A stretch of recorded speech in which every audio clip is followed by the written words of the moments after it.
continuar con esta sesión. Permíteme compartirles. Nos hemos quedado. Entonces,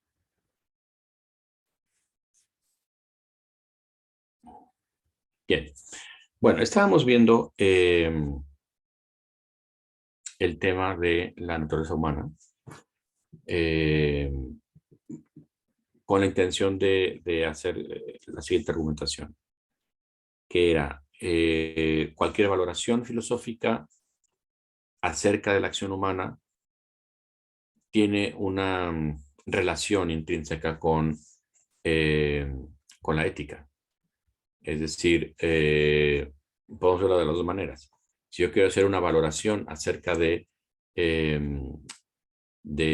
la pertinencia de una acción determinada, entonces esa valoración es ética. Pero yo no puedo hacer una fundamentación ética para hacer un juicio de valor acerca de una acción determinada, para saber o para establecer qué acción quiero mantener o qué acción quiero quitar de en medio del conjunto de acciones que hace el ser humano. Yo no puedo hacer esa valoración ética sin una fundamentación antropológica, es decir, sin una fundamentación que parta de una cierta noción de ser humano. Si yo pienso que el ser humano es un sujeto simplemente presa de sus pulsiones instintivas, entonces eso va a condicionar la valoración que haga yo de las acciones que quiera enjuiciar, porque consideraré, por ejemplo, que un arrebato de ira o un arrebato de serotipia o un arrebato de envidia, pues es parte de la dinámica del ser humano que está presa de sus pulsiones instintivas. Es decir, la concepción del ser humano que yo sostenga va a determinar el criterio de valoración ética de las acciones que uno quiera hacer. Entonces, lo primero de todo es establecer qué noción de ser humano de qué noción de ser humano vamos a partir. Eso es como lo primero, ¿no? Y por eso estamos haciendo una especie de revisión de ciertas ideas o ciertas concepciones de lo que es el ser humano que ha habido en los últimos tiempos, digamos, en la antropología filosófica de los últimos 50 años, ¿no? O 40 años. Y que tratan de analizar si la concepción de ser humano que teníamos tradicionalmente en filosofía, lo que se llama filosofía clásica, es decir, la filosofía inspirada en pensadores como Aristóteles, pensadores que se clasifican a su vez dentro de lo que se puede decir realistas, es decir, estos pensadores que establecían que la realidad no la invento yo, sino que mi mente se acerca a una realidad que ya está ahí y entonces aprendo de ella y aprendo en qué consiste esa realidad, ¿no? Entonces, los pensadores realistas, como Aristóteles, establecieron una cierta noción de ser humano, una cierta noción de ser humano donde el ser humano se entiende en función de sus capacidades, sus facultades, fundamentalmente su capacidad de pensar y su capacidad de elegir, es decir, inteligencia y voluntad, y cómo esa inteligencia y voluntad se pueden articular con base en una serie de acciones, hábitos, actitudes buenas que hagan crecer al ser humano y llamadas virtudes. Entonces, digamos que la concepción tradicional realista aristotélica es el ser humano tiene inteligencia y voluntad como facultades y esas facultades tienen ciertos ejercicios que desempeñar, es decir, la inteligencia está hecha para conocer la verdad, la voluntad está hecha para adquirir realidades que le interesen al ser humano, y esas actitudes o esas facultades y sus actitudes, los ejercicios de la inteligencia y de la voluntad, están sujetos a un crecimiento habitual, a un crecimiento de acciones llamados virtudes. Bueno, esa concepción, que fue la clásica inspirada en el pensamiento aristotélico, fue puesta en entredicho muchos siglos después por diferentes escuelas. Y hoy por hoy, los últimos 40 años de pensamiento, o sea, lo que llevamos de siglo XXI y la última etapa del siglo XX, ha habido una especie de relectura, una especie de repensamiento, una especie de reflexión renovada acerca de qué podemos decir después de tantos siglos de esa versión de Aristóteles y después de tantas escuelas que durante 150 años han estado, o 200 años han estado intentando rehacer la noción del ser humano, refutar a Aristóteles, volverlo a tomar en cuenta. Es decir, se ha intentado hacer una relectura de lo que es el ser humano, porque hoy vivimos en un mundo muy diferente. Vivimos en el mundo de la inmediatez tecnológica, vivimos en el mundo de la globalización informática, vivimos en el mundo de la fluidez o de de la dilución, más bien, de los valores, de las concepciones. Está como una etapa de la humanidad donde todo está con alfileres, ¿no?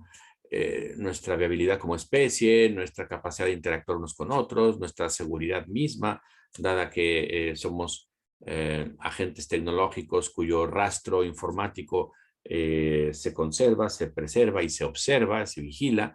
Hay empresas que conocen muy bien dónde estamos, qué hacemos, a qué nos conectamos, cuándo compramos, en dónde, cómo nos divertimos. Si todo eso está registrado en lo que se conoce como los macrodatos. Entonces, es una sociedad diferente. Es un ser humano que se enfrenta a un entorno diferente. Entonces, tiene sentido que se pregunte acerca de cómo entenderse a sí mismo. Y sobre todo, tiene ahora acceso a herramientas, investigaciones, prácticas de orden científico y clínico que antes no podía y que de alguna manera reclaman tener en la cabeza más o menos claro qué vamos a entender por ser humano, porque algunas de estas investigaciones, tanto científicas como clínicas, pues van a tener un impacto importante en seres humanos. Entonces hay que saber si vamos bien por ahí o nos regresamos o emprendemos otro camino y para eso necesitamos un juicio ético y para eso necesitamos una fundamentación antropológica y para eso necesitamos una revisión filosófica, ¿no? Entonces estamos haciendo ese ejercicio. Hemos visto en una primera lectura de lo que es el ser humano que hay corrientes que intentan decir, a ver, al ser humano se le puede acceder de diferentes rutas, ¿no? Se lo puedes acceder desde su exterioridad o de su interioridad, de su carácter objetivo o subjetivo. Y te van saliendo diferentes enfoques. El enfoque, digamos, enfoque de las ciencias naturales, el enfoque de las ciencias de la vida, el enfoque de las ciencias sociales, el enfoque de las ciencias de la mente, etcétera. Diferentes enfoques según te interese el ser humano desde un punto de vista objetivo, subjetivo, interior o exterior. Decíamos que este enfoque, que fue de los años 80 sobre todo, pues había otra sensibilidad donde se decía, no, el ser humano se puede entender como aquello que tú observas de diferentes perspectivas. Tú al ser humano lo puedes estudiar desde una perspectiva de la primera persona, del yo, todo el asunto de la conciencia, o lo puedes estudiar desde el punto de vista de la segunda persona, del tú, que es todo su manifestación conectiva y sociable, o se puede estudiar desde el punto de vista del él, es decir, ajenamente, sin involucrarte ni en su conciencia ni en su interacción con otros, que es un poco verlo casi que desde un punto de vista anónimo, ¿no? Es decir, no es Juan Pérez, sino que es este cuerpo que no me da igual de quién sea, me da igual quien lo habite, ¿no? De alguna manera decirlo. Es decir, de manera ajena y distante. Bueno, esta perspectiva que fue muy importante, que fue muy fructífera además para poder retomar como parte fundamental del estudio del ser humano las cuestiones de la conciencia, las cuestiones de la sociabilidad, etcétera. Bueno, pues a últimas fechas ha sido releído todo el enfoque del ser humano que nos sirva de base para juicios éticos, pues ha sido releído desde otras perspectivas. Y una de ellas es esta propuesta A, que estamos revisando, donde decíamos, de esta visión, el ser humano se entiende como un ser con diferentes dimensiones, dimensiones que tienen que ver, por un lado, con su corporeidad, el ser humano es un sujeto corpóreo, eh, y por ser corpóreo es material, obviamente, y por ser material, eso introduce en el ser humano una serie de cuestiones hiperrelevantes. Por ser material, entonces, pues digamos, de una manera se echa a perder, o sea, envejece, pues enferma, envejece, muere, es precario, es temporal, es biográfico, si no es el mismo ser humano siempre, sino que va cambiando a lo largo de su existencia. Y bueno, esto implica también otras dimensiones, no solamente la corporal, que es la condición espaciotemporal, sino la condición también racional, la dimensión racional, que es la capacidad por la cual vamos adquiriendo más autonomía respecto de las pulsiones instintivas que todos vivimos, es decir, respecto de los instintos. Y esta racionalidad nos va dando pues herramientas de manejo, herramientas de gestión de esas instintividades al grado de poder resistirnos a ellas, ¿no? Y si tengo hambre, pues pasar un buen rato o varias horas sin comer porque tengo que hacer una actividad determinada, o pasar de largo de la oportunidad de tener una experiencia sensual, o también pasar de largo de la oportunidad de recrearme en este momento porque tengo que trabajar. Es decir, somos capaces de tomar distancia y ser autónomos respecto a las pulsiones instintivas gracias a la racionalidad o en virtud de la racionalidad. Y una tercera dimensión que es la sociabilidad por la cual interactuamos, conectamos, nos movemos unos con otros, unos entre otros, pero bajo una clave muy interesante que es la dependencia. Es decir, interactuamos porque necesitamos, porque dependemos, porque al ser corpóreos o vulnerables, al ser crecientemente autónomos con la racionalidad, pues para eso necesitamos también a los demás, que nos enseñen cómo, nos enseñen respecto de qué, porque nada de lo que nos rodea es fruto del autoconsumo o de la autoproducción, ¿no? O sea, todo lo obtuvimos de otros, la educación, el conocimiento, los instrumentos electrónicos, lo que comemos, lo que vestimos, dónde estamos, la casa que habitamos, todo lo hicieron otros. Entonces, para eso necesitamos unos de otros, ¿no? Y eso implica entonces que estas tres dimensiones, y en eso terminamos, con esto y un apunte más, terminamos la vez pasada, esto implica que estas dimensiones pues sean, como en este momento, separadas didácticamente para explicarlas, por un lado la corporeidad, por otro lado la racionalidad, por otro lado la sociabilidad, pero que en la realidad no están absolutamente en ningún sentido separadas. De tal manera que podemos decir que nuestra corporeidad es sociable, nuestra racionalidad es corpórea, nuestra sociabilidad es racional, nuestra sociabilidad es, nuestra corporeidad es racional. Es decir, todo está involucrado y por lo tanto nuestra dependencia es vulnerable, nuestra vulnerabilidad es también autónoma, nuestra autonomía es dependiente, es decir, es un todo que actúa como una sola cosa. Y que al actuar como una sola cosa, entonces se ve eh, de esa manera sensible, corpórea, racional, social, etcétera, ¿no?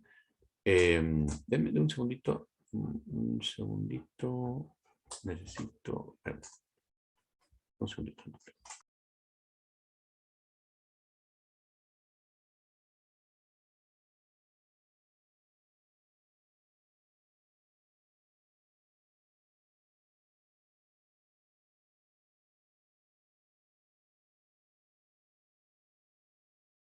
Entonces,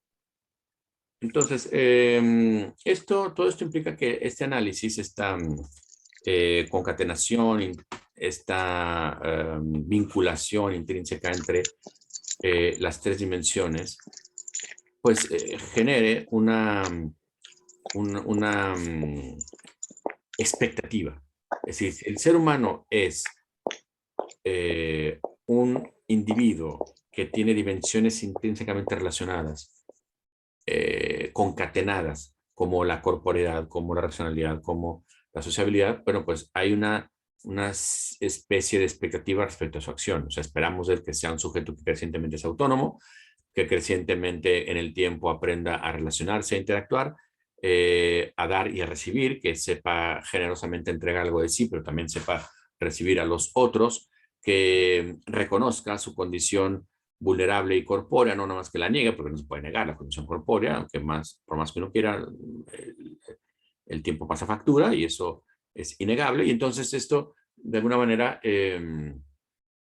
lo que nos muestra es este escenario donde la condición humana nos presenta una naturaleza del ser humano con estas dimensiones. Muy bien, esta es una de las perspectivas, ¿no? Entonces tenemos eh, este modelo, ¿qué ventajas tiene? Tiene la ventaja de que no pretende, cuando habla del ser humano,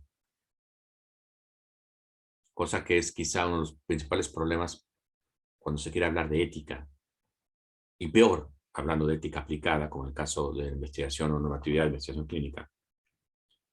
Esta noción de ser humano no pretende decir que la esencia humana se compone de X número de características, 5, 10, 15, 90 millones, sean presentes en todos los seres humanos, del mismo modo, en la misma medida y dimensión, como base para que yo pueda hablar de qué naturaleza humana. Es decir, para algunos, hablar de naturaleza humana implica algo como hablar de la esencia de los árboles.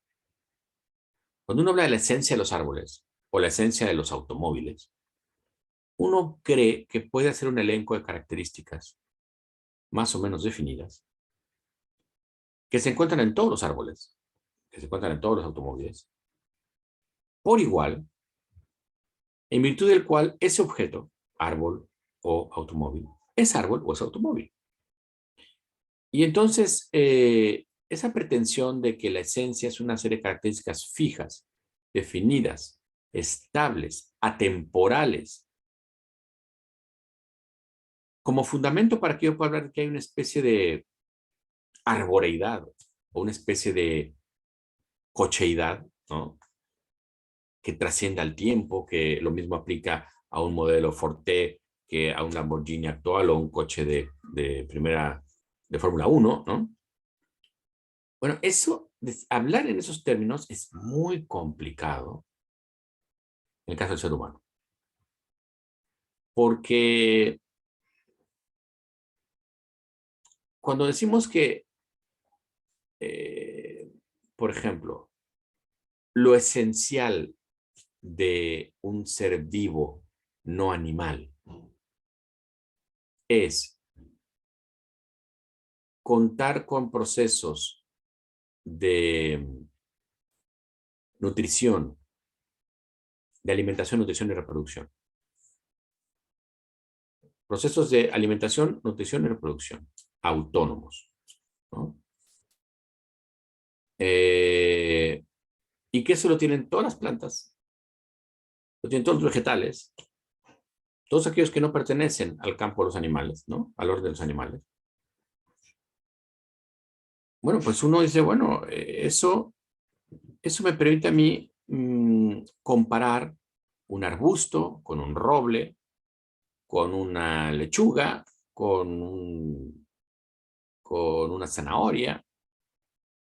Es decir, cualquiera de estos individuos esencialmente son organismos con capacidad autónoma de alimentarse, de nutrirse, de reproducirse.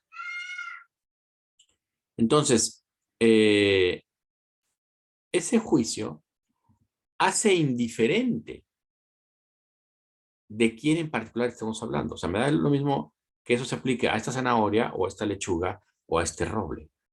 Es más, este roble en particular, esta zanahoria o esta lechuga es lo de menos.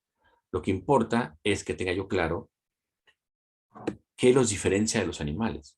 A esta zanahoria y a cualquiera de las suyas, a cualquier zanahoria que tenga yo en una bolsa de zanahorias, a este roble y cualquiera que esté en el bosque, a esta lechuga y cualquiera que esté entre la comida de los conejos, ¿no? Es decir, ¿a qué me refiero con esto? Los conceptos universales como el de esencia aparentemente son indiferentes a los individuos, porque se aplican por igual a cada individuo, por igual. Igual en el caso de los seres vivos con sensibilidad, los animales.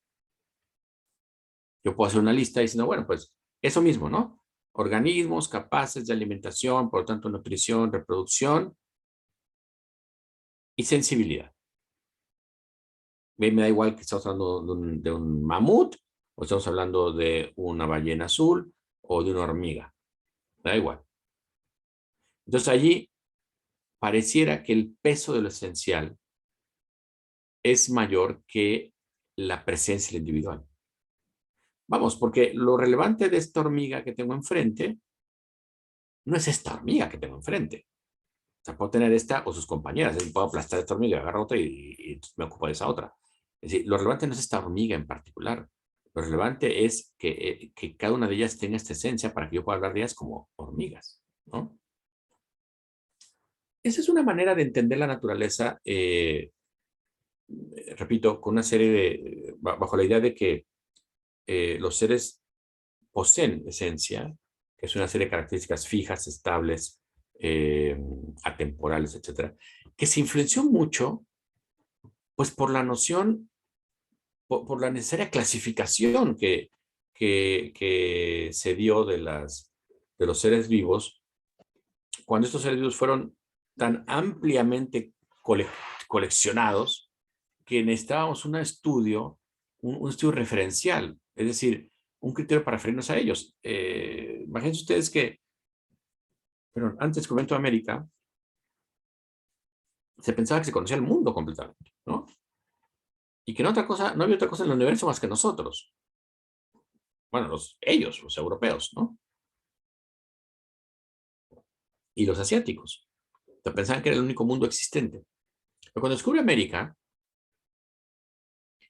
y se empiezan a llevar flora y fauna e insumos a Europa, y se empiezan a dar cuenta que hay flora y fauna e insumos muy parecidos a los que hay en Europa y en África y en Asia, pues te encuentras con el problema de la clasificación.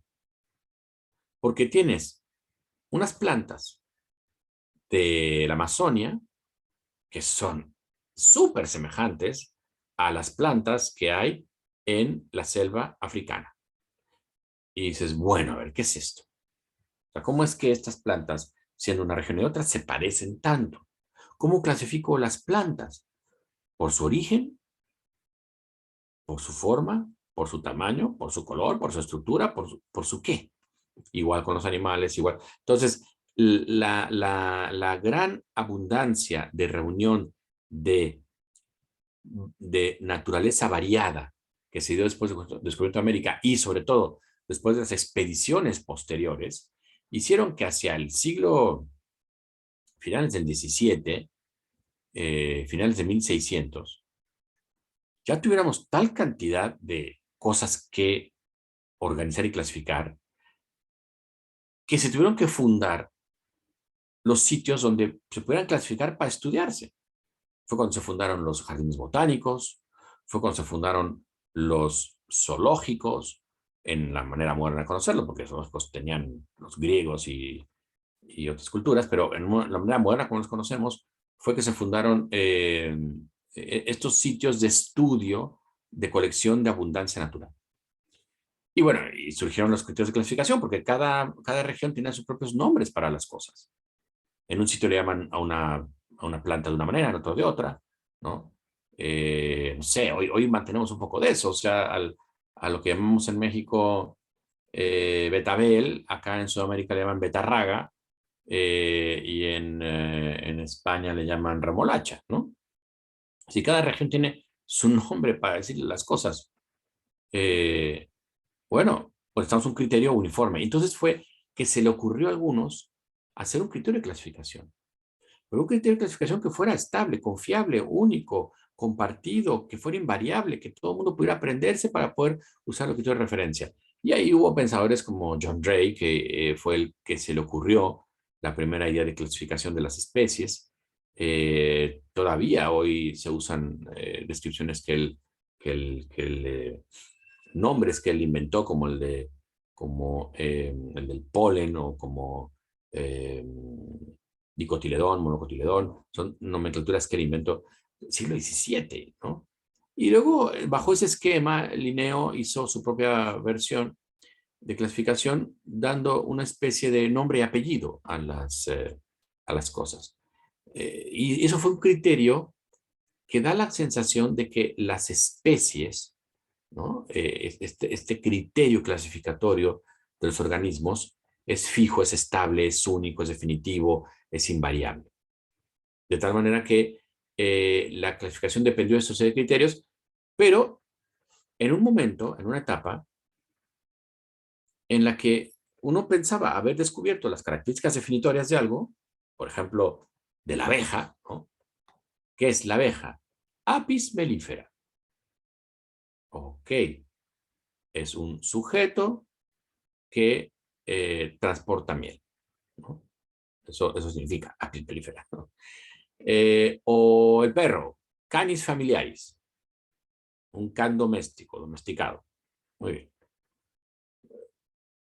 O sea, los nombres de la clasificación latina de inspiración liniana y de John Gray son nombres fijistas que, que son invariables y que fueron construidos en una época en la que no se sabía que había evolución. Entonces pensaba, y como John Gray y otros contemporáneos de él, que eran fieles, devotos creyentes del cristianismo, ellos pensaban que estaban encontrando la manera de clasificar una serie de especies que habían estado así desde que Dios las había creado en la tierra. Sobre todo porque en el Génesis se relata que Dios le da a Adán la prerrogativa de nombrar a cada especie. Porque dice allí que Dios creó a, a, a los animales según su especie. O sea, dando a entender de que los animales que tenemos alrededor son los que Dios creó, así como los creó, ¿no? Bueno, pero en esa época empezó a haber problemas con eso, porque empezaron a descubrirse hacia el tercer tercio de 1600 los fósiles. De, bueno, ¿esto qué hace aquí? ¿Qué hacen restos de peces en la punta de los cerros? ¿O qué hacen estos restos de animales como impresos en piedra, de animales que ya no existen? ¿Y por qué no encontramos los de aquellos que sí existen? Entonces empezó a haber una serie de explicaciones alrededor de ello, bueno, que son los animales que existían antes del diluvio, que se habían extinguido con el diluvio y Dios había preservado los actuales, o que Dios generaba una serie de creaciones y destrucciones periódicas que se pueden incluso registrar, como se empezaba a hacer en las capas terrestres, porque se empezaba a ver que tenían diferentes estratos de tipo de terreno y abajo de un acantilado tenías un material más bien volcánico y luego tenías encima uno desértico y luego otra capa mostraba más bien restos que aducían a la existencia de un bosque y luego otra vez desierto. Lo que pasó aquí, o sea, parece que la Tierra ha tenido una serie de cambios y nunca está, no siempre ha estado como la conocemos. Bueno, pues todo eso se empezó a articular de tal manera que la noción de especie, la noción de especie entendida como las características esenciales de un ser vivo, pues ya no funcionaban tanto, porque si había una transformación y un cambio, pues no había manera de justificar esta noción fijista. Por eso la noción de naturaleza humana aplicada al ser humano, pues también ha sido tan complicada.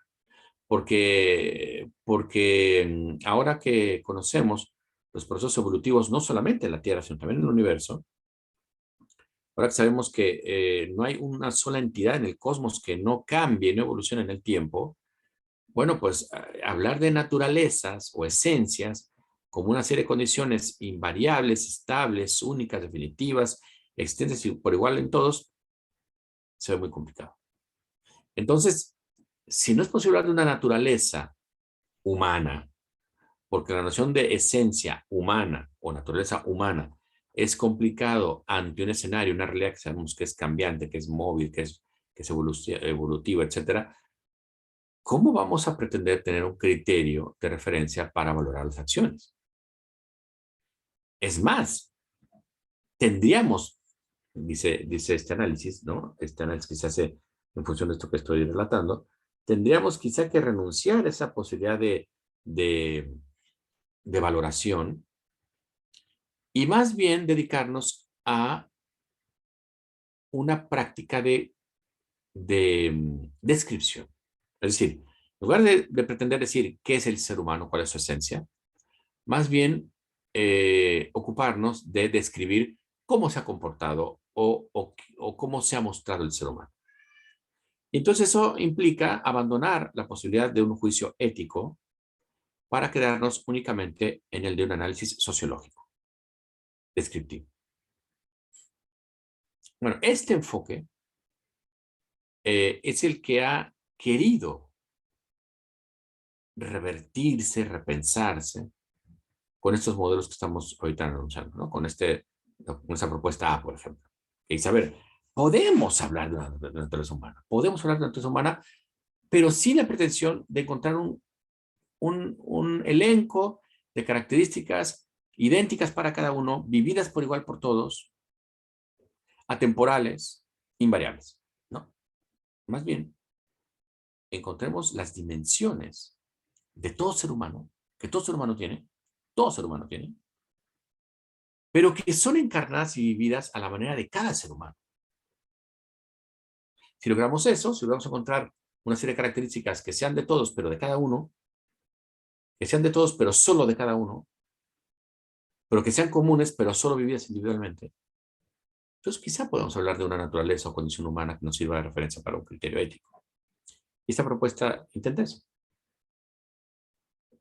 Porque la corporeidad es la de cada quien, o sea, cada quien tiene su propia corporeidad, la racionalidad es la de cada quien, yo no puedo pensar por el otro y el otro no puede gestionar sus pulsiones instintivas por mí, o sea, cada quien lo hacemos, y la sociabilidad depende de cada quien, o sea, las interacciones que tenemos unos con otros y las dependencias que desarrollamos unos con otros son las de unos y otros, ¿no?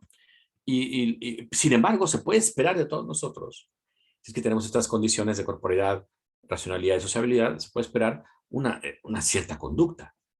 Y tengo enfrente un ser humano, sé que este ser humano que tengo enfrente, que tengo al lado de un transporte público o que tengo en la calle, tiene una biografía, ha pasado una vida, ha pasado por procesos de aprendizaje, de fracaso y de éxito. Sé que tiene una cierta capacidad de autogestionar sus instintos. Tan es así que está caminando en la calle, o está en transporte público y no se está pareando o no está comiendo, o no se está balanzando el primer charco que ve porque tiene sed. O sea, sé que ha logrado, ¿no? Ahora que si veo que no le importa nada empezarse a parear en un transporte público, a balanzarse ante el primer charco que tiene cuando tiene sed, o morder a la persona que tiene junto porque tiene hambre, ahí sí puedo darme cuenta que está poco trabajado, que tiene una racionalidad, ¿no? que ha sido engullida por su animalidad instintiva, que tiene una sociabilidad en ceros, no importa que estamos los dos acá y me importa las necesidades que tenga en este momento y porque tengo que estar eh, presenciando que tiene el deseo de aparearse en este momento en el transporte público. O sea, tiene la sociabilidad en ceros, la racionalidad muy mal trabajada y la corporeidad a tope. Entonces, yo puedo darme cuenta que cada quien tiene unas condiciones propias, pero las tiene. Entonces, puede funcionar como un cierto criterio de referencia y de expectativa. Podría no ser del todo cierto que no hay manera de hablar de naturaleza humana. Entonces, estas argumentaciones han vuelto a instalar la posibilidad, la discusión acerca de si hay una naturaleza y, por tanto, si hay un criterio al cual se refiere a la ética, que no sea nada más la descripción, sino que sea la valoración. Yo puedo aludir a una serie de condiciones humanas para decir, a ver, tal práctica no debe hacerse, o tal práctica debe de fomentarse, tal práctica no debe de abandonarse, o tal otra no debe de descuidarse. ¿Por qué? Porque somos humanos. Y esta práctica y esta otra se relaciona con lo que somos. Entonces es digamos, el chiste de hacer este barrido de posturas, de propuestas, porque si no existe una naturaleza humana, una condición a la cual podemos referir como criterio de valoración, no tiene ningún sentido que nos pongamos en plan ético. Ninguno. Y si no tiene sentido que nos pongamos en plan ético, es decir, de la reflexión acerca de qué conductas quisiéramos preservar y cuáles fomentar y cuáles no, entonces no tiene ningún sentido la normatividad de las acciones, más que, más que el volumen de aquel que grita más. Es decir, si no hay fundamento ético de la normatividad, Solamente manda el que más grita. O el que pone la pistola en la mesa. Y advierte, bueno, como quieras hacer, más te aviso que conmigo no juegas. O sea, la ley de la selva. El carácter ético se juega como criterio de valoración de las acciones de todo tipo, se juega en la naturaleza humana. Si no hay condición humana o no hay esencia de algún tipo, si no hay manera de hablar del ser humano con una serie de rasgos que se encuentran en todos, pero a la manera de cada quien, la ética es un mal chiste y se convierte en un elenco insufrible de principios ideales de conducta que a ver quién obedece. ¿Y por qué? Solo por el miedo a que te corran, el miedo a que te echen, el miedo a que dirán. Eso pasa mucho con los códigos éticos de las empresas. Revísenlo. Revisen el que ustedes conozcan. Se van a dar cuenta que son 10, 12, 15, 20, 3 principios súper etéreos que obligadamente tienen que redactarse de una manera que no dice nada, ¿no? Por ejemplo, eh, nuestra empresa tiene como fundamento ético la honestidad, la transparencia, la fiabilidad, la sustentabilidad. Y eso garantiza que, o sea, ¿qué garantiza? Garantiza que tu acción en esa organización sea funcional. No le interesa si eso te hace mejor persona o no. Interesa que dejes funcionar. O sea, tú de las puertas de la empresa o de la organización para afuera, haz de tu vida un papalote.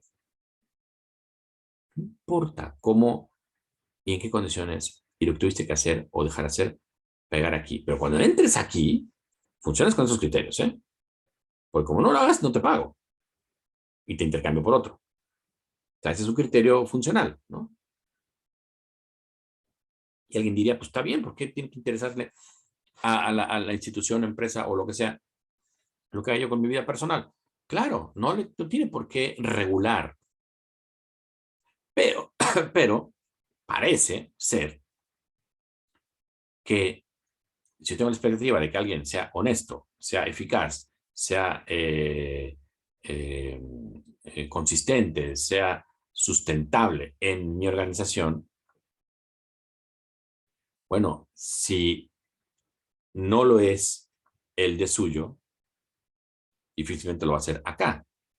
Entonces lo va a aparentar ser. Y eso va a generar una serie de actitudes y acciones donde puede eventualmente colapsar su presencia o su conducta o su actividad.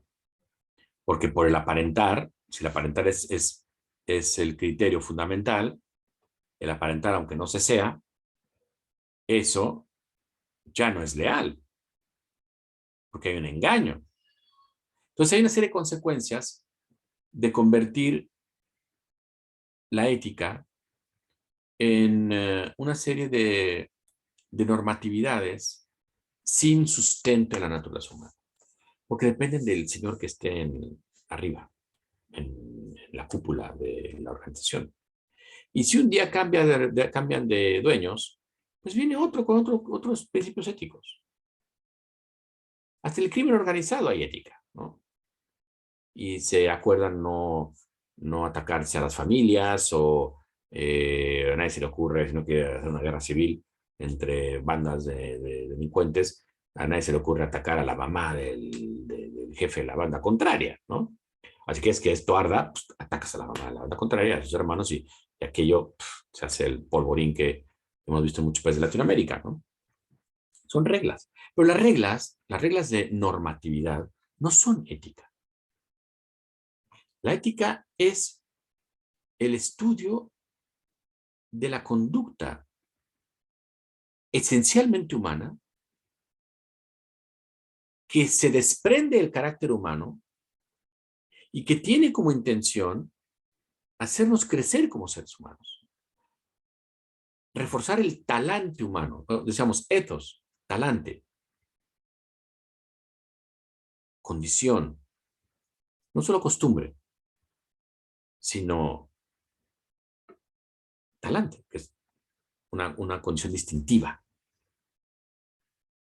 Entonces, si no hay ética, no hay normatividad válida o que no pase de, de, de, de que la normatividad la valida el que grita más o el que presenta más los dientes, ¿no? Es un problema filosófico importante, sobre todo en esta época en la que tenemos a la mano la posibilidad de hacer investigación biotecnológica o de rastrear mediante ciertas investigaciones clínicas la posibilidad de incluso intentar explorar el ser humano que hemos deseado ser. Fíjense ustedes con la biotecnología de las tecnologías emergentes, ¿no? Yo podría intentar controlar la conducta, los pensamientos que alguien tiene en el terreno cultural, político, religioso, con una interfaz eh, eh, cerebro-computadora, como está pretendiendo ahora la empresa Neuralink de Elon Musk. Eh, aparatos que puedan leer tu actividad cerebral personal, no solamente como se hace para estudiar, se hace mucho, ¿no? Para estudiar tus regiones de activación, etcétera, por ciertas intenciones psiquiátricas. No, sino intentar establecer la manera de comunicarse a tal grado con tus pensamientos más internos, con tus deseos más personales, para poder involucrarme con ellos entre esas interfaces y entonces sabiendo cómo reaccionas, cómo operas cerebralmente cuando estás ante una experiencia religiosa, cuando estás ante un mensaje político, cuando estás ante una campaña publicitaria, bueno, pues llevar tu percepción a la aceptación de ciertos mensajes que yo tenga, ¿no? Todo esto que ha despertado hoy lo que se llaman los neuroderechos, ¿no? En el mundo. El establecimiento de tu protección respecto de tu actividad cerebral individual, que se puede eso, eventualmente podría intervenirse, ¿no? Bueno, en todo este asunto que estamos diciendo es porque nada de esto se puede valorar éticamente si no hay una noción de naturaleza humana. A todo caso, se puede hacer un estudio de qué es lo que cómo se comportaba antes el ser humano, pero eso no nos sirve para saber cómo debe comportarse hacia mañana, ¿no? No es relevante. Entonces, por eso, estos modelos van hacia esa dirección, intentar encontrar una especie de esencia, condición, naturaleza que pudiera servir de criterio de referencia, ¿no? Hay una segunda propuesta, que no es la de definir al ser humano o decir que el ser humano es un conjunto de dimensiones corpórea, intelectual eh, eh, y dependiente, ¿no? Sino es una propuesta que dice, a ver, eh, ubiquemos las herramientas que me permite la teoría de sistemas. La teoría de sistemas es una teoría que fue muy exitosa porque permitió estudiar las realidades dentro de un criterio dinámico, sobre todo en un momento en el cual se descubrió que no había absolutamente, no hay absolutamente ninguna dimensión en la naturaleza, le hace cosmos, que sea estática. Ninguna. Ninguna. Por la sencilla razón de que se descubrió que el universo había evolucionado. Y eso quiere decir que las leyes que articulan todo lo que vemos en la Tierra no estuvieron siempre. Eso quiere decir que la Tierra no estuvo siempre. Eso quiere decir que el Sol no estuvo siempre. Y lo más importante, no seguirán para siempre. No para siempre habrá Tierra, por lo tanto no siempre habrá vida, no siempre habrá vertebrados, no siempre habrá mamíferos, no siempre habrá montañas, no siempre habrá asteroides, no siempre, no para siempre, no los hubo siempre. El cosmos evoluciona. Y se fue conociendo cómo fue surgiendo, ¿no?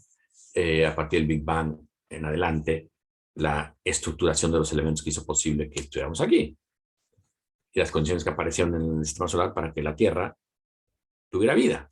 La distancia de la Luna, que eso genera la posibilidad de que haya atmósfera, la distancia respecto al Sol, las condiciones termales que hubo en los fondos de los océanos, que permitió las primeras síntesis de aminoácidos, y luego la vida en su complejidad que tenemos hoy en la Tierra, y luego la vida racional. Entonces, una realidad dinámica no se puede estudiar de manera estática.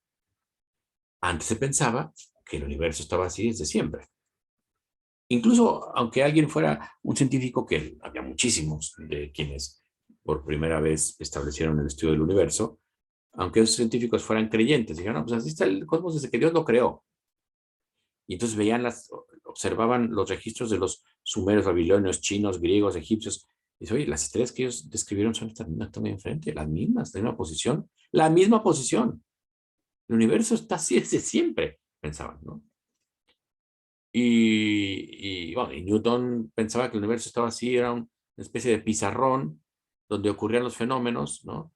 Y con base en ello hizo sus leyes de la física y la descripción gravitatoria, y, y con base en un universo estático fue también que Einstein describió eh, la teoría de la relatividad, tanto especial como general, universo estático, universo que no cambia, y se descubre que el universo evoluciona.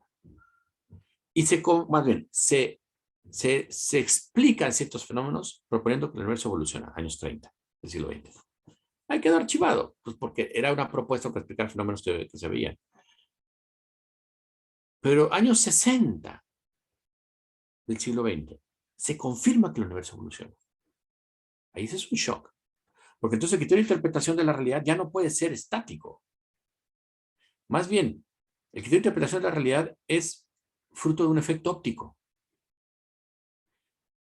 Imagínense ustedes que tenemos un esquema.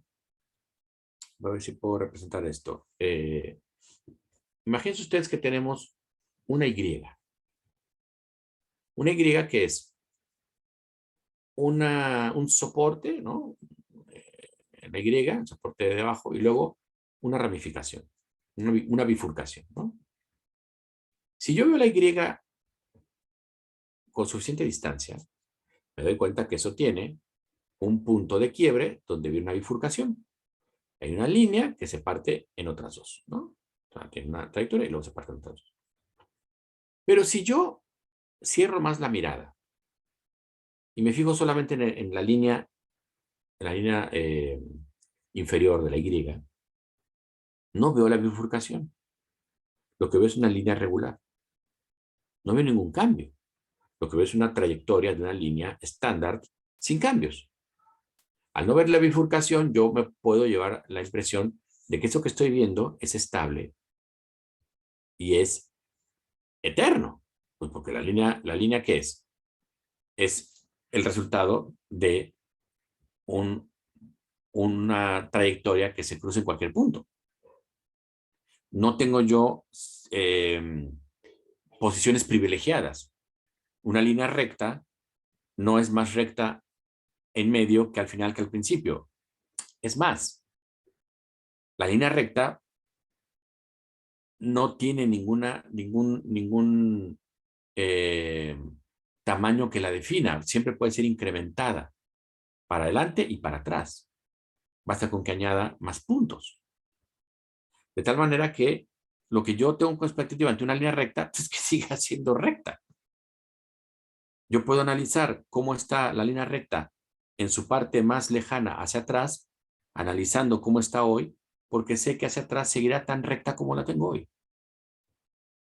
Sé que atrás tuvo un punto en el cual inició pero que también puedo añadirle para atrás puntos anteriores, como en el momento actual tengo la recta de ahorita y puedo añadirle puntos anteriores, igual hacia adelante. Es decir, la estabilidad. Eso creían que el cosmos era un sitio de fenómenos estables. Pero cuando se descubre que el cosmos evoluciona, se dan cuenta que no. El criterio real de observación de la realidad no es el de ver solamente el soporte de la Y. Si abro yo la mirada, abro mi obturador, me doy cuenta que hay un quiebre y ese quiebre da pie a nuevas trayectorias. Pero ¿qué tal que me voy dando cuenta que si abro más la mirada, que esas dos trayectorias a su vez tienen otra bifurcación? Y esas otras, y otras, y otras, y otras. Y entonces se descubre que todo el mundo es un escenario, toda la realidad cósmica, tanto en lo microfísico como en lo macrofísico, como en lo mediofísico, es un conjunto de bifurcaciones, es un conjunto de rupturas de la estabilidad anterior, es un conjunto de búsqueda y transformación de nuevas rutas de todos los fenómenos. Entonces surgió la teoría de la complejidad como un criterio nuevo de interpretación de realidades dinámicas. Decir, a ver, muy bien, entonces la realidad no me sirve estudiarla de manera estática, tengo que estudiarla de manera dinámica. ¿Y eso qué quiere decir? Pues que toda la realidad tiene que ver con todos. O sea, la realidad toda está interconectada porque toda es parte de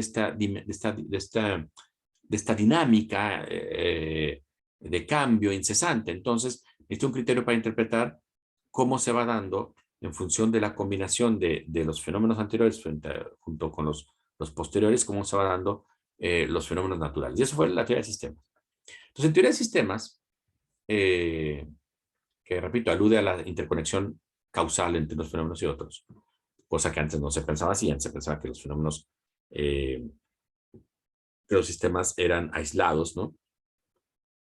Y que el sistema solar solo se explicaba por la presencia de los planetas y el Sol, nada más.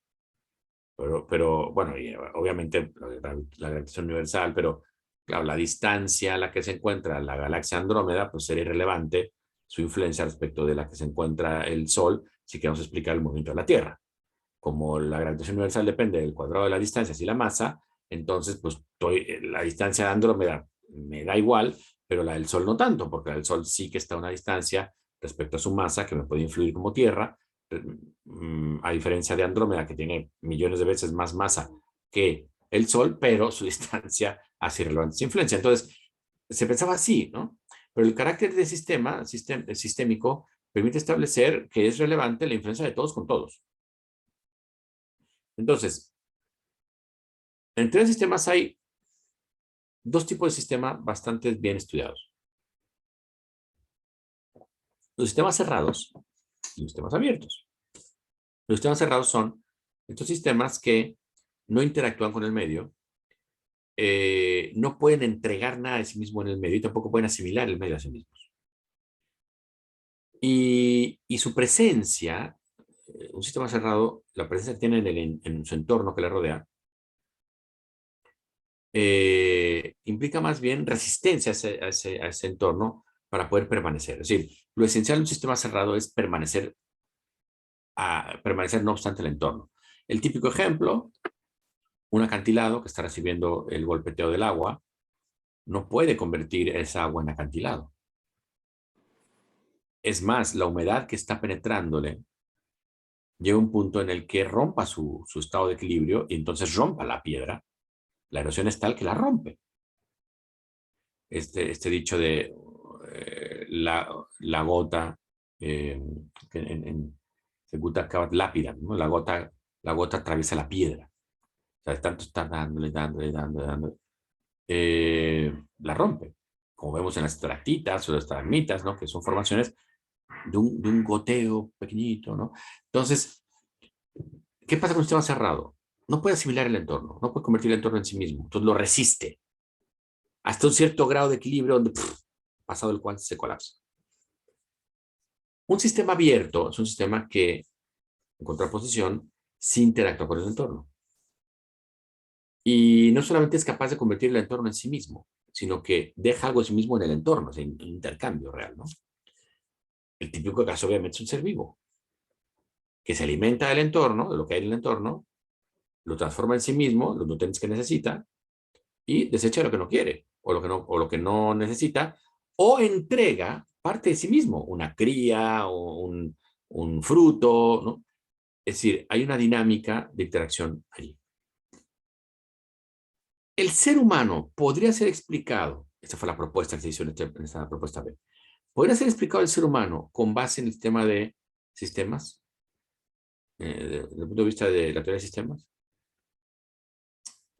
Parecería que sí, pero sabría a poco el análisis. ¿Por qué? Porque el ser humano hay un elemento adicional.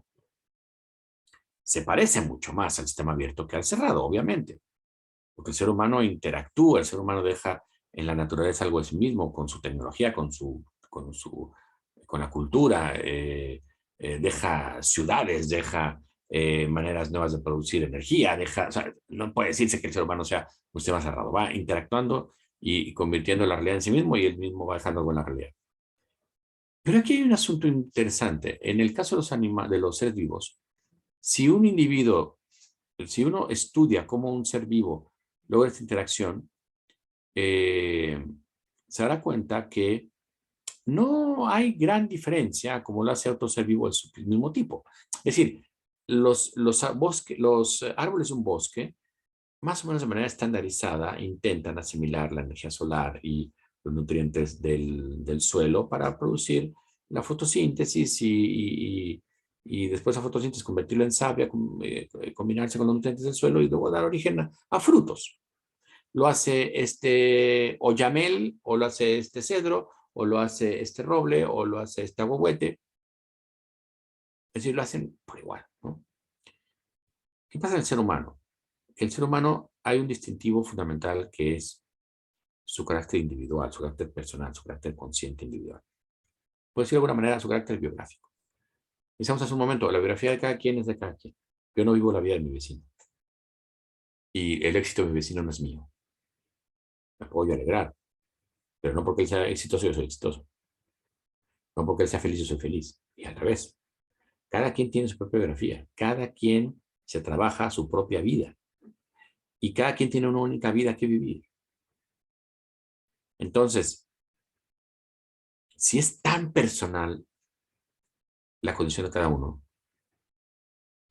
no sirve un carácter, una perspectiva eh, estandarizante como la teoría de sistemas, que trata por igual a los sistemas abiertos, porque el sistema abierto tiene las condiciones. En caso del ser vivo, nuestra interacción es peculiar, es personal, es biográfica con el entorno. Cada quien asimila el entorno de manera diferente. Cada quien se lleva de esta clase cosas diferentes. Habrá quien le interesen unos temas, otros no, otros digan, no, esto me espero, va a interesar mejor las asignaturas que sean más propiamente de la normatividad y de la construcción de principios éticos. Otros dirán, oye, mira, no había pensado en estas cosas antropológicas. Es decir, cada quien se lleva de los sitios donde está algo diferente, porque cada quien tiene una manera peculiar de asimilar ese entorno. Y desde luego, uno se lleva del participante diferentes cosas. O sea, vamos, los que somos padres de nuestros hijos, siendo los hijos que tengamos, todos igualmente queridos, nos llevamos cosas diferentes cada uno. Y van creciendo, y aunque se pasen mucho en primeras etapas, pues resulta que ya no, porque habías conservado una serie de cosas que usabas con el primer niño que el segundo ya no lo usa, porque se comporta diferente. O no le pasan ciertas cosas que le pasaban al primero. Es biográfica la existencia humana. Entonces, dice esta propuesta, necesitamos un tipo nuevo de sistema que refleja al ser humano. Vamos a llamarle un sistema libre, porque es un sistema abierto, pero un sistema abierto peculiar para cada quien. Si cada quien es un sistema, cada quien es un sistema abierto diferente. ¿Y por qué libre? Porque la libertad es el signo del ejercicio individual más originario que existe. Yo no puedo vivir la libertad de otro y otro no puede vivir mi libertad. Yo no puedo hacer que el otro haga algo, no puedo lograr que el otro haga algo, no puedo obligarlo. Lo puedo amenazar, lo puedo, lo puedo condicionar, pero aunque lo hiciera amenazado, condicionado, no lo hace por sí mismo. Como el que le amenaza y dice, si usted no me da su dinero, mato a su familia. Por supuesto, aquí está mi dinero, tome usted. Pero no lo hace libremente, lo hace coaccionado. Entonces, el sistema libre es el sistema abierto personal, el sistema abierto biográfico. Y ese carácter biográfico en el tiempo va generando como resultado de esas acciones e interacciones con el entorno, pues una cierta manera de ver la vida, una cierta manera de convivir en el mundo, una cierta interioridad, una cierta intimidad, que yo no soy capaz de conocer si el otro no me la revela. Si usted va en transporte público, en el metro, en un autobús, en un avión, en un barco, da igual, en un yate de lujo, o una nave espacial, y uno hace el ejercicio de pretender deducir a qué se dedica, cuánta familia tiene, qué tan feliz es y qué quiere de la vida, el que va junto a mí. Estamos todos seguros que el resultado será muy temerario. Porque aunque viéramos, o sea, una persona vestida con bata de médico, ¿no? Con estetoscopio al cuello, con maletín a la mano, eh, y uno pretendiera decir, está cantado, o sea, el señor es doctor. Y es doctor, es médico, eh, no es un residente, por como viene vestido, solo trae la bata. Y además, puedo decir que tiene una buena trayectoria de muchos años, porque usa lentes y está yacano. Se ve que tiene un buen transcurrir. Y uno empieza ahí a pretender decir, además, se ve que tiene familia grande o familia pequeña y se ve que es muy huraño, que es muy alegre. Mira, parece, yo creo que baila mucho porque las suelas de los zapatos tienen muy desgastadas. Y ese tipo de desgaste en el tacón solo se da si bailas cierto tipo de baile regional norteño. O sea, será muy temerario decir eso. Pero uno, ¿quién sabe si está disfrazado ese señor? Si va a una fiesta de disfraces o si es un delincuente que se disfrazó así para entrar a rematar a un internado, o sea, hay de todo, ¿no? Si ojos vemos corazón, no sabemos. Entonces, como es muy complicado saber el resultado de la biografía de cada quien, tenemos que enterarnos por lo que nos quiere revelar cada quien. Entonces, el señor, haciendo el plática, nos dice, no, pues mire, sí, soy ingeniero industrial, pero bueno, voy a una fiesta de disfraces, me disfrazé así y tal. Entonces ya te llevas otra imagen, ¿no? Entonces, la biografía, el carácter biográfico lo va revelando cada quien. La intimidad y la interioridad la va revelando cada quien. La va construyendo cada quien y la va revelando cada quien. Entonces, un sistema libre es eso. Entonces, esta propuesta pretende decirnos qué es esencialmente el ser humano. El ser humano es esencialmente un sistema libre que va generando, en función de esta interacción con el medio, y de asimilación con el medio, y de entrega de sí mismo en el medio, va generando una interioridad, una intimidad en el tiempo, biográfica, que es manifestable a los otros. Entonces, eso implica que ese sujeto, que peculiarmente se va construyendo en el tiempo, esa interioridad, esa intimidad que es de él y no de ninguno, tiene una serie de vivencias, condiciones que son de él y de ninguno, que lo hacen valioso a él por quien es, por el quien es. Es decir, es una valía intrínseca que tiene él y que no la comparte con otro porque el otro no ha hecho su biografía, no tiene la misma biografía que él, no tiene la misma vivencia, aunque viva en la misma casa, aunque viva en la misma familia, aunque viva en la misma ciudad, no tiene la misma vivencia que el otro. Entonces, cada quien tiene entonces un residuo de sus acciones, según esta versión, llamada interioridad o intimidad, que llevando una valía intrínseca incondicional. El valor intrínseco incondicional se llama dignidad. El valor intrínseco de cada uno, que no está sujeto a ninguna condición, se llama dignidad. Entonces, esta versión dice, bueno, es posible hablar de una naturaleza humana que consiste en el carácter sistémico, libre, digno de todo ser humano. ¿Qué ventajas tiene esta versión? Que al igual que la otra, la propuesta A, permite hablar de cada quien. No homogeneiza, no estereotipa, no hace una lectura estandarizada. Reconoce que cada quien tiene la vivencia propia de esta condición. No requiere que la naturaleza sea vivida por igual por todos, porque si no, eso sería homogeneizar. Y permite hablar de una condición humana que permita ser criterio de referencia, porque puede decir, bueno, si el sujeto, si todos nosotros, con nuestro carácter biográfico, nuestra interioridad, nuestra intimidad, somos capaces de vivir cada uno de nosotros los alcances de nuestra inteligencia, conocer la verdad cada uno de nosotros. No me sirve que el de junto la conozca, no me sirve que el vecino sea una persona muy veraz, no. Si yo soy capaz de conocer verazmente la realidad, de rendirme hacia lo que la realidad me va presentando y decir, esto es verdad, esto no es verdad, yo había pensado que esto era así, pero no es así.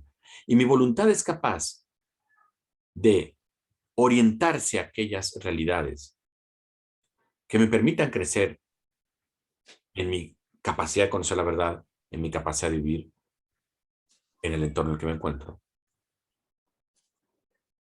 Si soy capaz de incorporar mi emotividad, mis reacciones emotivas, mi instintividad a toda esta vivencia personal, bueno, puedo decir que la hice. Puedo decir que alcancé una vida lograda, que estoy alcanzando una vida lograda. No que se alcanza solamente al final, ahorita en este momento, aunque me queden 30 o 20 años de vida. Entonces, este modelo lo que pretende es, a ver, hay una naturaleza humana que se compone de una serie de condiciones que están orientadas a una vivencia integral de esas condiciones de la cual es responsable, vivencia de la cual es responsable cada uno en particular. No yo del otro ni otro de mí, cada uno en particular. Bueno, esto permite un criterio ético. Esto permite tener la naturaleza humana como un criterio ético de conducta, porque yo pongo a valorar una X conducta, una X investigación, una X normatividad, permite a los sujetos la vida lograda, hay que dejarla pasar. Le complica la adquisición de vida lograda, es decir, le complica el ejercicio de su inteligencia, de su voluntad, de la vivencia de su interioridad, de su intimidad, condiciona su valor incondicional, no hay que dejarlo pasar. Es un criterio ético que descansa en una cierta noción de naturaleza humana. Vamos a hacer un descanso de 10 minutos y vemos un tercer y último criterio de naturaleza y podemos relacionarlo con el resto de los tópicos que estamos revisando para que quede claro su pertinencia respecto a este tema. ¿De acuerdo? Entonces, si gustan, hacemos un descanso de 10 minutos y nos vemos en un momento más. Es la normatividad. La normatividad es... la normatividad es una articulación que puede no estar fundamentada más que en el autoritarismo. O sea, yo puedo poner una norma de conducta finca en mi pura autoridad, sin que eso implique que esté validada de suyo, ¿no? Sino simplemente porque lo digo yo y ya. Entonces, la normatividad ética es la que pretende estar validada en una noción de naturaleza humana. De lo contrario, pues, decíamos, vale más el que grite más o manda más el que grita más o el que impone más violencia, ¿no? Entonces, si no hay una naturaleza humana, no hay posibilidad de un criterio de valoración ética que nos permita hablar de una conducta que quiere preservarse o no. Y si no hay valoración ética, pues entonces estamos perdiendo el tiempo. Los que estudiamos esto y pretendemos reflexionar y enseñar y los que se inscriben en un programa para escuchar esto, porque si no hay, nos estamos todos autoengañando y entonces tendremos que desmontar toda una serie de estructuras humanas como son incluso las legislativas o incluso los criterios de conducta de cualquier tipo, porque en cualquier criterio de regulación de acciones está en el fondo gravitando una noción de la naturaleza humana. En el fondo, o sea, pero lo que hay que discutir es en qué consiste esa naturaleza. Bueno, un tercer modelo de una tercera propuesta ocurre por lo siguiente, porque, ok, estos modelos están muy bien, ¿no? Había manera de interpretar al ser humano como un sistema abierto, o más bien libre, o como una concatenación de dimensiones como la corporeidad, la racionalidad, la sociabilidad. O bien a la antigua, como un animal racional, y había que discutir eso, qué alcances y límites tenía. Pero se nos atravesó la pandemia. Y la pandemia nos enseñó muchas cosas. Nos sigue enseñando muchas cosas, porque esto no ha acabado todavía, ¿no? Aunque las variantes son más contagiosas, parecen menos letales, pero también depende de los esquemas de vacunación de cada región y de que eso permita que las personas más vulnerables pues sufran menos, pero si al final hay un descuido en ese cuidado preventivo, tendremos un colapso de salud que entonces va a presionar con más muertes. Y esto no ha terminado. Entonces, pero hay unas cosas que pasados 2 años podemos tomar un poco de distancia y comprender algunas cosas. La primera de ellas que es que el ser humano se enfrentó a una situación inédita desde la Segunda Guerra Mundial. En la Segunda Guerra Mundial había habido una situación global de vulnerabilidad, ya sea porque la producción, la industria, el comercio, la economía se colapsó. Antes de la Segunda Guerra Mundial había ocurrido semejante con la crisis del 19, de una manera menos global en la Primera Guerra Mundial, pero desde esas épocas no había un problema global de tal dimensión, ¿no? Como la pandemia, que impactó en todas dimensiones. Entonces, hay una cierta sensación de que tenemos que recuperar lo que perdimos. Perdimos convivencia, eh, perdimos conocimiento de los otros, perdimos capacidad de poner en común. Perdimos intimidad, pues porque nuestra casa, donde habitamos, se volvió también un sitio de ingreso público, porque nos conectábamos todo el santo tiempo para trabajar. Y entonces, eso implicó que hay una cierta sensación de que hay que recuperarnos y que hay que sobreponernos. Y ese sobreponerse implica una cierta resiliencia, ¿no? Y, y resiliencia, ustedes saben que viene de un término de la física, que es la capacidad de algunos materiales de recuperar la condición que tenía previamente, ¿no? Que tenía la capacidad de recuperar la condición previa, la capacidad de recuperación, de restauración, de renivelación. Entonces uno puede preguntarse, bueno, si yo quiero ser resiliente y quiero no más sobreponerme, sino recuperar una condición previa, ¿cuál es mi condición previa? ¿Cuál es o cuál es el estado más que previa? La resiliencia más que previa es la recuperación de un estado original, de un estado no previo, sino original. Un material que se ha estirado, pues tiende a su tamaño original, no previo, sino original. Entonces uno puede preguntarse, ¿cuál es mi estado original? ¿Cuál es el estado originario del ser humano? ¿A qué estado humano quisiéramos regresar? Hay quien dice, bueno, es que antes de todo esto queríamos explorar a ver qué tipo de ser humano podíamos diseñar mediante biotecnología, si podíamos caminar más rápido, pensar más pronto, tener más capacidad de memoria, poner una interfaz hombre-máquina que me pudiera permitir soportar 100 veces mi peso, etcétera. O sea, pero ahora, después de la pandemia, todo el mundo lo que quería era pues, volver a verse con otro y saludarse y abrazarse y volver a ver a tus hijos y volver a tus papás, a tus amigos y recuperar la vida cotidiana, recuperar los mínimos de convivencia humana. Entonces, Depende, otra vez, depende qué concepción del ser humano tengas, depende qué quieras recuperar o a qué estado originario quieras regresar, ¿no? Si, si, si tenemos eso, si lo planteamos mal, pues entonces vamos a regresar a estados originarios que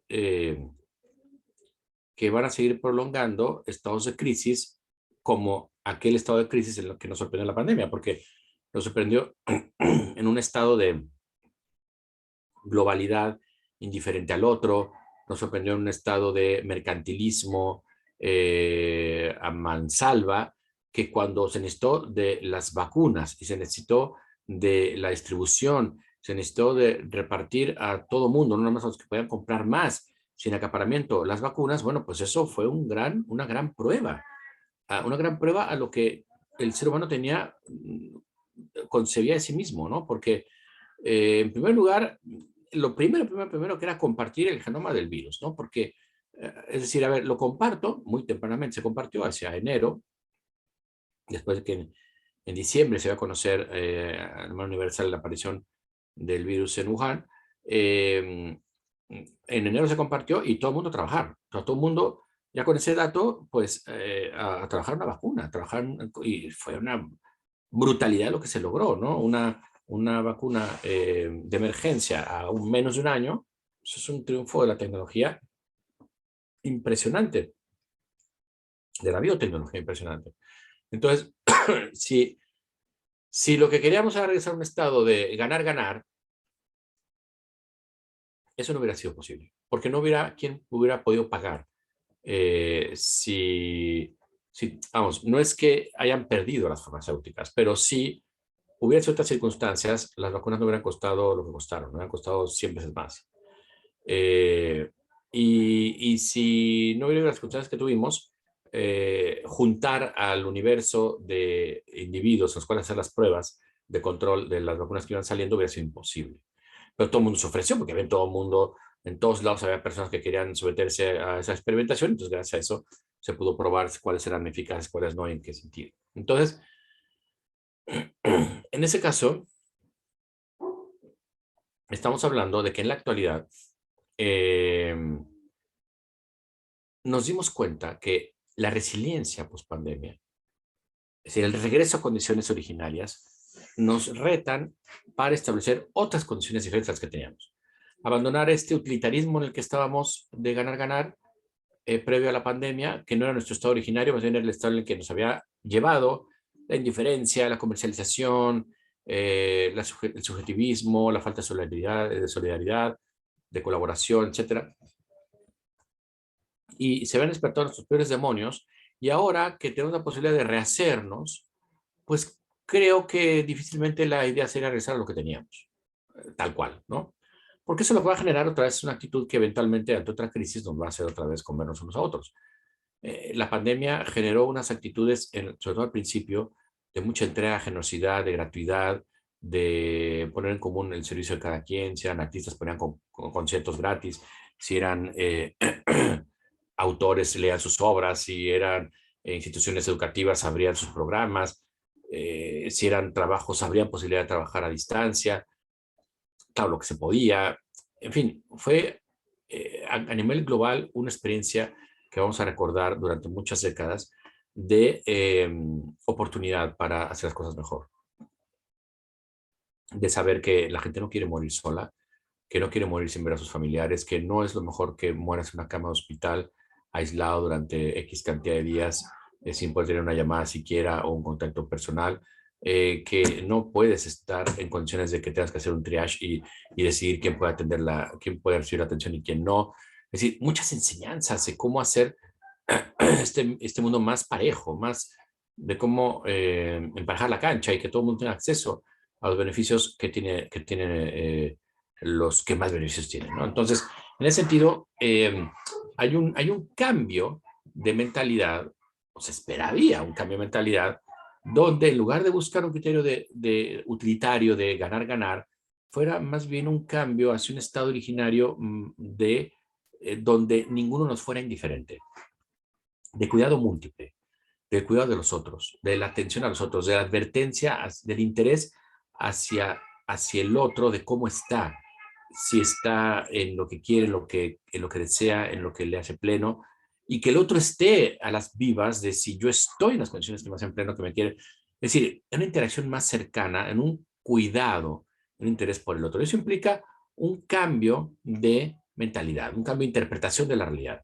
Quizá la realidad utilitarista de, a ver, yo hago aquello que me conviene más, aquello que me deja más, lo que no me deja no lo hago, y donde no me conviene por algún beneficio que me llevo, pues lo evito bastante, ¿no? En lugar de esa mentalidad, que es más de yo estoy en mi espacio, yo soy de este engranaje, este engrane, y soy esta pieza y los demás que hagan su trabajo y que cada palo aguante su vela y no fastidien, ¿no? Y déjenme en paz. En lugar de eso, esa mentalidad como mecanicista de yo soy una pieza de la maquinaria y tú eres otra y todo lo tuyo y yo lo mío, el interesarse por el otro implica una interpretación de la realidad donde nadie es ajeno y nadie se queda detrás, donde nadie es indiferente a nadie, porque lo esencial es nuestro carácter relacional. Nuestro carácter relacional. Entonces, esto da pie a un modelo diferente, una propuesta C, digamos, de naturaleza humana, en sintonía con lo que hemos vivido tras la pandemia. Y que toma su inspiración este modelo de cómo se está estudiando, qué prioridades se están poniendo en los últimos años acerca del estudio del ser vivo. El ser vivo ha sido estudiado de maneras diversas en la historia de la biología. Durante mucho tiempo, al inicio de la biología, como disciplina del siglo XVII y XVIII, el criterio para estudiar los seres vivos era el criterio mecanicista, es decir, era el ser vivo era un conjunto de partes interactuando entre sí en función de un criterio que los hacía tener que ver y era una especie de sistema de fontanería, ¿no? Con agujeros de entrada y salida, y eso era un ser vivo, ¿no? Era lo mismo que estar arreglando una cañería. Se pasó de ese criterio mecanicista de interpretación del ser vivo, se pasó en la biología a un criterio más complejo, holístico, ya del siglo XX, final del XX, siglo XXI, donde al ser vivo se le veía como un todo, con un entorno, con unas circunstancias, etc. Y esta nueva propuesta afinó en los últimos años el estudio del ser vivo, dando prioridad a algunos de los elementos. Es decir, el ser vivo es interpretado por importantes corrientes biológicas en la actualidad como el resultado de un origen, es decir, un carácter genealógico, ¿sí? De dónde viene, en qué condiciones nace, cuál es su linaje genético, etcétera. Un carácter funcional, es decir, cómo se desempeña, cómo se manifiesta, cómo actúa, cómo se desarrolla, y sobre todo con un elemento que había sido diseñado en las perspectivas anteriores, que es en un carácter contextual, es decir, cómo se involucra con el entorno. Pero a la par, es decir, lo mismo cuenta el contexto que el origen, lo mismo cuenta el origen que la función, lo mismo cuenta la función que el contexto que la función. Es decir, de alguna manera, el ser vivo es lo que es por las actividades que desempeña, es lo que es por el origen del que viene, es lo que es por el entorno en el que está. El entorno da el ser al ser vivo, constituye al ser vivo.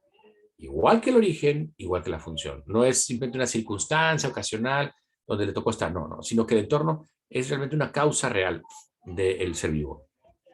Entonces, inspirado en ese modelo, un poquito recogiendo lo que hemos visto anteriormente de modelos del ser humano, podríamos decir, según esta propuesta, que el ser humano tiene esta esencia. Tiene una genealogía, es decir, tiene un origen que le da, que le aporta una corporeidad. Ese origen es corporal necesariamente y eso desde el origen es vulnerable. Entonces, la genealogía del ser humano es vulnerabilidad. Es el origen, el ser humano es esencialmente vulnerabilidad. Esto contrasta con algunas versiones, por ejemplo, como las del transhumanismo, que pretenden que la vulnerabilidad de la enfermedad, lo decíamos creo que la vez pasada, la enfermedad, la muerte incluso, son estorbos, son condiciones que nadie quiere, que hay que biotecnológicamente ralentizar y luego desaparecer. Porque el transhumanismo no sabe qué hacer con el sufrimiento humano. No lo acoge, lo quiere evitar. Bueno, esta versión lo que dice es, no, cuidado, o sea, el sufrimiento y la enfermedad y la muerte son condiciones connaturales a nuestra vulnerabilidad corpórea. O sea, no podemos diseñarla, no podemos intentar quitarla del mapa porque también eso somos. No se trata de que nos resignemos diciendo, no, pues ya como somos vulnerables y somos corpóramente débiles, entonces hay que dejarnos enfermar. No, hay que buscar las condiciones por las cuales se padezca menos y menos padezcan y se padezca menos. Ahora, pero es una condición humana. Y gracias a que es una condición humana, es parte del interés de la investigación clínica también, el dolor humano. Y científica, desde luego. Entonces, pero el ser humano tiene esta dimensión genealógica, pero también tiene una dimensión funcional. ¿Y qué consiste la dimensión funcional? En el ejercicio que decíamos de la racionalidad. Su hacer es racional. La expectativa que tenemos es que sea de un sujeto autónomo, es decir, no solamente independiente, sino dueño de sí mismo. Que sea autónomo respecto a las pulsiones, que sea más dueño de sí mismo. Esperamos que tener una restitución, una reconstitución del ser humano en esa resiliencia que regresa al estado originario, donde el ser humano sea dueño de sí mismo, no sea fácilmente manipulable, no sea fácilmente engañado, sino que sea dueño de su criterio, dueño de su acción, dueño de sus elecciones, dueño de sus pensamientos. Y eso sabiendo que no vamos a poder construir esa racionalidad y esa corporeidad vulnerable, sino es en un entorno determinado en el cual nos encontramos, en un entorno determinado que nos constituye, en un contexto con significado que nos hace ser y que entonces nos permite existir, la familia, la sociedad, la comunidad deportiva, religiosa, cultural, profesional, la que sea. Es allí donde somos. No, ese entorno es el que nos construye. Ese entorno es nuestra vida misma. No es circunstancialmente donde a veces estamos. El trabajo no es allí donde voy, las horas en las que no puedo estar en casa tumbado en el sofá. El sofá y la casa no es el sitio en el que estoy cuando no tengo que ir a trabajar. La familia no son estos individuos que aparecieron estorbándome la vida cuando era yo feliz. Hay un video viral que se hizo hace unos días de, no sé si es de Monterrey o de San Luis, de por ahí, de un chico que le está haciendo una broma en un cumpleaños, te lo habrán visto, todos estaban de acuerdo y la novia también, y le presenta un pastel con estas bengalas que te dicen el sexo del niño que estás esperando. El tipo ni sabía, ¿no? Ni sospechaba que estuviera esperando a su novia o un hijo. Entonces se le ve la cara así de una angustia. Los demás empiezan o sea, llega la novia con el pastel y está a punto de revelarse el sexo del bebé. Y ¿de qué estamos hablando? Una cara así de, ¿pero qué me hablas? Y los demás empiezan a asusarlo, a gritar y a cantar una canción que él, por más que intenta unirse al canto, se ve que se le está desmoronando el suelo y se revela que es niño y todos, ¡guau! Y él así, sí, sí, pero viendo su vida colapsar, hasta que la novia le dice, no, hombre, es broma. Y entonces dice, ¡ah! Y le regresa el alma, ¿no? O sea, se ve cómo se le va el alma y luego cómo regresa el alma. Y muchos de los comentarios de la gente decían, amiga, date cuenta, o sea, no es ahí, ¿no? Porque imagínate, el día que le salga con una noticia así, ¿qué va a hacer? ¿Va a salir corriendo? ¿Va a pensar dónde dejé mis pasajes a Argentina, ¿no? E irme volando. Es decir, hay gente que tiene la familia, que tiene el compromiso o que lo tiene como un enemigo brutal. Y no nos damos cuenta que la sociedad, la comunidad, el trabajo, el empleo, la ciudad, las familias, los amigos, el club, todo ello, el templo, si es el caso, todo ello es lo que nos hace ser. No hay otro modo de ser más que allí. ¿Dónde quieres ser? ¿En Marte? Es allí donde tienes que ser. ¿Dónde quieres ser? En el fondo del océano, no, es allí, en ese entorno, incluso en el trabajo, pues, y bueno, desde luego, en la investigación clínica. Por eso es que se requiere en toda actividad humana porque es el contexto el que le da el ser, igual que la función, igual que el origen a un ser humano, es que se requiere una, un criterio de qué acciones hacer y cuáles no, para saber qué acciones me permiten mantenerme en ese entorno, qué acciones me permiten ganar en autonomía y dominio de sí mismo, de mí mismo, ¿qué acciones me permiten a mí vivir mi corporeidad a tope? Sintiendo y sabiendo experimentar el placer que debo sentir y sintiendo y saber experimentar los dolores y aceptarlos y acogerlos que se me presentan. Criterios. Necesitamos criterios de referencia. Y sin una noción de ser humano no hay criterio de referencia posible. Repito, nos quedamos a expensas del que grite más o del que quiera poner su personal criterio por encima de todos los demás, ¿no? Este sería un escenario eh, pertinente de resiliencia, de regreso a nuestra condición originaria, de búsqueda de qué somos para saber qué debemos hacer en sintonía de lo que somos, para saber qué debemos hacer para llegar a ser aquello que ya somos. Somos seres humanos llamados a que en el ejercicio pleno de nuestras facultades podamos alcanzar una vida lograda. Sin eso es muy complicado establecer un criterio de acción.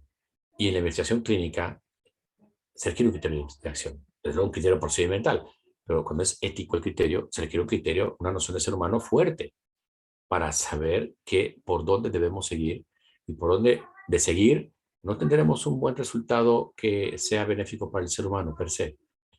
Cuestión compleja, cuestión difícil, pero lo importante es no dejar de ponerlo en la mesa, no acostumbrarnos a que estas preguntas sean prohibidas, como ha querido el entorno cultural actual, que nos ha prohibido preguntarnos si tenemos naturaleza humana, o nos ha prohibido preguntarnos si podemos establecer si algo está bien o está mal. Nos ha prohibido, nos quiere acallar la reflexión racional. Lo que hay que recuperar en este tipo de programas, en este tipo de oportunidades, es eso, la reflexión personal. Ustedes la lectura, en el estudio del caso que tienen para este tema, verán un caso en el cual se vislumbra la necesidad de recuperar una naturaleza humana que no quiera hacer de todos lo mismo, sino que reconozca que todos son por igual, pero que somos, ¿no? Bien, pues con esto yo terminaré esta exposición. Hay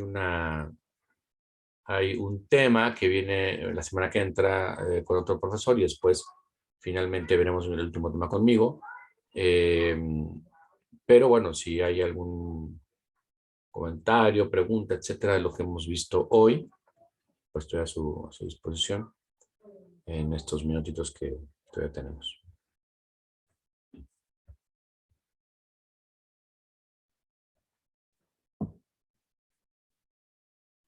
Bien, hay una pregunta. Daniel plantea si en cada crisis, llámese guerra, desastre natural, ahora la pandemia, en la pandemia se involucra un cambio, pero hasta ahora la prevalencia de esto no termina por continuar en ser más solidarios, más humanos entre nosotros.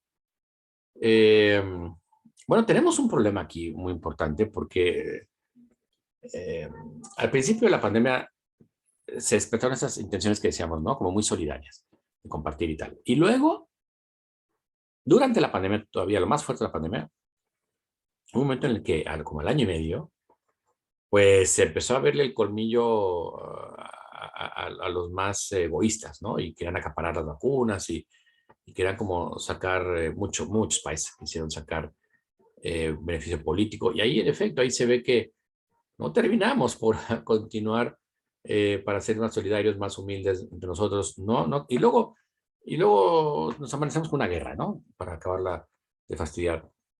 Lo cual nos muestra que el estado originario es algo que alcanzar, la resiliencia como recuperación o renivelación en función de un estado originario que debemos tener o debemos recuperar, no es una actitud que solamente aparezca tras crisis, sino que es una actitud estable que habrá que tener, ¿no? Porque si nos estamos esperando una crisis, después puede ser muy tarde. Entonces yo creo que, ¿por qué no acabamos, por qué no terminamos por ser más solidarios, más humanos, más, porque es un trabajo donde nadie puede restarse, nadie puede decir conmigo no cuenten. Es como decíamos, es intrínsecamente unido el carácter social, cuidado con el otro, el cuidado del otro, que el ejercicio o función personal, que nuestra corporeidad. O sea, es de cada quien, pero es de todos. Es una actitud que habría que recuperar para no tener esta sensación de que esto es una asíntota y nunca vamos a lograrlo. Más bien, es algo a lograr cotidianamente, aunque esto suene como a autoayuda, ¿no? Pero repito, la gran diferencia con la autoayuda es que en la autoayuda no existe una noción de ser humano a la cual regresar, pues te dejan construirte a ti mismo como tú quieras. Y acá estamos proponiendo una noción antropológica dura. Hay que recuperar las dimensiones humanas donde lo personal, como pueden ser las facultades, como pueden ser mi racionalidad, como puede ser mi propia corporeidad, que es lo más personal que tengo, porque la tengo yo, son mis dimensiones, es mi habitación, mi cuerpo, está intrínsecamente al mismo nivel que la convivencia con otros. No es una concesión graciosa mía, la convivencia con otros. No es algo que tenga que soportar, no es como decía Sartre, el infierno son los otros. No, son lo que me hace ser. Igual que mi dimensión originaria y mi dimensión funcional, mi dimensión contextual.